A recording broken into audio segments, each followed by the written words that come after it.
Olá pessoal, tudo bem com vocês? Bom, essa videoaula de hoje, nós vamos começar fazendo a correção do em classe referente à aula 7, que está na página 396, que eu pedi para vocês fazerem na última videoaula, e depois eu vou explicar a aula 8. Na verdade, a aula 8 ela é bem curtinha, porque ela é uma revisão, uma sequência daquilo que a gente viu no capítulo 7, na aula 7, tá certo? Então essa videoaula de hoje ela vai ficar mais curta. Bom, vamos lá. Primeira correção do em classe, na página 396.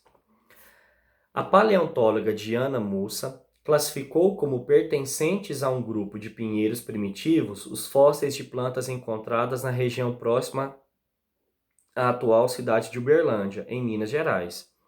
Cerca de 130 milhões de anos atrás, essa região era parte de um vasto deserto de areia. Olha só, gente, que interessante.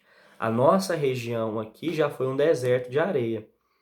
A confirmação de que os pesquisadores brasileiros estavam certos só veio agora. As evidências mais convincentes de que os fósseis da fazenda Sobradinho são mesmo de plantas ancestrais das coníferas, grupo que inclui os pinheiros, as araucárias e as sequoias, foram apresentadas em julho deste ano em um artigo no Journal of South of American Earth Science. Resultado de um... Nossa, eu nem sei se eu li direito, acho que eu li tudo errado. Resultado de um trabalho iniciado 15 anos antes. Bom, então vamos lá. Dentre as evidências de que os fósseis são plantas ancestrais das coníferas, poderia ser citado. Então, qual característica que provavelmente eles acharam aí que garantiu que esses fósseis fossem de coníferas, de gimnospermas? Letra A, vasos condutores de seiva? Claro que não. Porque vaso condutor de seiva não é exclusivo de gimnosperma, já apareceu no grupo anterior que é as pteridófitas. Letter B, estômatos nas folhas? Também não, porque estômato apareceu lá nas briófitas. Então, briófita, pteridófita, gimnosperma já tinha estômato. Cutícula nas folhas? Também não. Cutícula é uma estrutura que apareceu lá nas briófitas. Letra D, anéis de crescimento no caule? Sim. Olha só, por que que isso é pertencente às coníferas, às gimnospermas? Eu expliquei na sala de aula que as plantas, elas apresentam um tipo de crescimento que é o crescimento primário, crescer para cima, crescimento longitudinal. Toda planta apresenta crescimento primário. Até as briófitas, que são minúsculas, apresentam esse crescimento primário. Porém, a partir das gimnospermas, apareceu o crescimento secundário, que é o crescimento em espessura. A planta ela aumenta o tronco dela, aumenta a espessura do caule, dos galhos. Então, esse crescimento nós chamamos de crescimento secundário. E nas gimnospermas, principalmente, à medida que ela vai crescendo, vão surgindo anéis de crescimento. Esses anéis de crescimento, na verdade, eles são cilindros vasculares. Eles têm a ver com os vasos condutores de seiva. Nós vamos falar muito sobre cilindro vascular. Então agora vai ficar essa nuvem, essa incógnita, esse ponto de interrogação na cabeça de vocês sobre o que é o cilindro vascular, mas é uma região envolvida com o vaso condutor de seiva. Mas nas próximas aulas, na apostila 2, principalmente, nós vamos falar muito sobre o cilindro vascular. Então, não vamos preocupar com isso agora. Mas à medida que a planta vai crescendo, vai surgindo então esses anéis. E normalmente, não é sempre então, surge um anel a cada um ano. Então, a cada ano, um anel de crescimento surge na planta. Então, essas coníferas, quando elas morrem, eles cortam, né? Não só conífera, qualquer gimnosperma. Quando elas morrem, o tronco, o caule delas principal é cortado e conta-se a quantidade de anéis de crescimento. E aí conta os anéis claros ou os escuros, porque um anel claro e um anel escuro cresce num ano só. Então eu vou lá contando quantos anéis claros ou escuros ela tem, então eu sei aproximadamente qual é a idade daquela planta. Isso só surgiu a partir das gimnospermas. Então é através dessa característica que os pesquisadores, né, que essa pesquisadora especificamente, ela conseguiu descobrir que isso era um fóssil de conífera, de gimnosperma. Então a letra D está correta. Letra E, raízes, caules e folhas não, porque isso aí apareceu nas pteridófitas. Bom, na página 397, pessoal, nós iniciamos a nossa aula 8. E essa aula 8, ela traz o ciclo reprodutivo de uma araucária. Araucária, lembrando, é uma árvore do grupo das gimnospermas, muito comum no sul do Brasil, lá no Paraná, lá na família da Isadora, né? A Isadora falou que a família dela é do Paraná. Então lá na família dela tem um montão de araucária. E o povo gosta, come pinhão, cozinha pinhão, come pinhão com tudo lá. Faz farofa de pinhão, come pinhão com carne, come pinhão com vinho, pinhão com tira-gosto, eles fazem de tudo com pinhão lá. E aí, essa araucária, então, é a principal gimnosperma brasileira, né? É o nosso pinheiro brasileiro. Bom, mas eu expliquei já todo o processo. Mas vamos lá, vamos fazer uma revisão, porque isso aqui é muito importante e é cheio de detalhe. Olha só, aqui nós começamos com a planta masculina, ó, a setinha, e a planta feminina, que tem a cruzinha. Bom, esses dois indivíduos aqui, eles são esporófitos, então eles são diploides, ó, 2N, 2N. Maravilha. A planta masculina, ela vai produzir um esporângio masculino, claro. E esse esporângio, eu chamo ele de estróbilo. Peraí, deixa eu só pegar uma caneta, pessoal, para ficar mais fácil de explicar. Bom, então olha só. A planta masculina produzia um esporângio masculino, que é chamado de estróbilo masculino ou cone, e através de todo aquele processo que eu já expliquei em sala de aula, vão surgir o grão de pólen. E que processo que é esse? Vamos relembrar.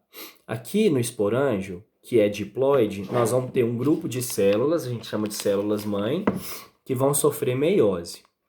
Então essa célula, ela vai produzir o microesporângio. Microesporângio por quê? Perdão, microesporo ou micrósporo. Porque tudo que é masculino numa gimnosperma ou numa angiosperma, que é o próximo grupo, a gente chama de micro alguma coisa. Então, aqui nesse esporângio, vão ser produzidos através da meiose os micrósporos. Esses micrósporos, eles vão sofrer depois mitose e vão formar os microgametófitos, que na verdade é chamado de grão de pólen. Então, micrósporo surgiu aqui através da meiose. Cada micrósporo vai sofrer mitose e vai formar um microgametófito. Só que esse microgametófito a gente chama popularmente de grão de pólen. Então, grão de pólen e microgametófito é a mesma coisa. E esse grão de pólen, ele carrega o gameta masculino. Só que esse grão de pólen, ele está jovem ou imaturo. E ele só vai amadurecer quando ele encontrar com a estrutura feminina. Bom, agora aqui na planta feminina. Na planta feminina, a gente tem o estróbilo feminino, ou esporângio feminino, ou a pinha, que é essa estrutura aqui, essa bolota. Nessa pinha, a gente tem essa estrutura aqui, olha, que parece uma semente, mas não é uma semente ainda, é um óvulo. Ela só vai ser chamada de semente depois da fecundação. Bom, o que vai acontecer? Nessa pinha, que é o esporângio, vai acontecer uma meiose. Essa meiose vai formar um megásporo, ou seja, um megaesporo. Nas plantas femininas, tudo que é, nas gimnospermas e angiospermas, tudo que é feminino é mega. Então, através da meiose, uma célula diploide aqui vai originar 4 megásporos. Só que desses 4 megásporos, 3 morrem e um fica viável. E aí eu chamo esse megásporo viável de megásporo funcional. Esse megásporo funcional, ele vai sofrer mitose. Então, ó, relembrando, esporófito, sofreu meiose, megásporo. Megásporo funcional sofre mitose. Essa mitose vai formar o megagametófito. O megagametófito é essa estrutura branca que está dentro do óvulo, ó. Toda essa parte branca aqui é o megagametófito. Esse megagametófito vai sofrer mitose de novo e vai produzir a oosfera. Então, uma dessas células aqui é a oosfera, que é o gameta feminino. Beleza. Então, olha só. Grão de pólen, microgametófito. Carrega o gameta feminino. Aqui dentro do óvulo, o megagametófito. Carrega o gameta feminino. Eu acho que eu falei errado. Eu acho que eu falei gameta feminino aqui no grão de pólen.